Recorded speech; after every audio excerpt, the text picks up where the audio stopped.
इतर तालुक्यातले आपले जे दुसऱ्या मतदारसंघामधल्या ज्या काही ग्रामपंचायती आहेत तिथे अपेक्षेप्रमाणे निधी हा प्राप्त होत नाही आहे।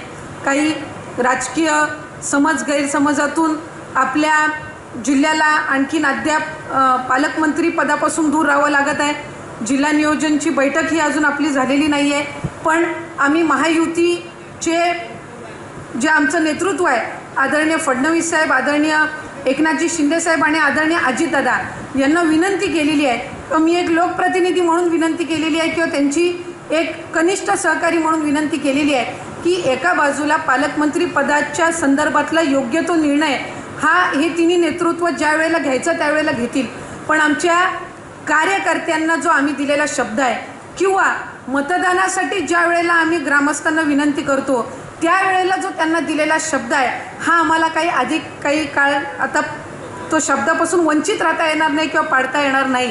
त्यामुळे एका बाजूला तो निर्णय आपण घ्यायचा आहे त्यावेळेला घ्यावा, पण आमच्या जिल्ह्याला विकासात्मक दृष्टिकोनातून तरी वंचित ठेवू नका, अशा पद्धतीची विनंती एक लोकप्रतिनिधी म्हणून मी केलेली आहे। त्यामुळे पुढच्या कालावधीमध्ये आपण कार्यकर्ते म्हणून जी काही हमी आपल्या विकास कामांच्या बाबतीतली दिलेली आहे ती साधारणपणे पूर्ण करण्याचा प्रयत्न हा आदरणीय तटकरे साहेबांच्या मार्गदर्शनाखाली निश्चितपणाने राहील।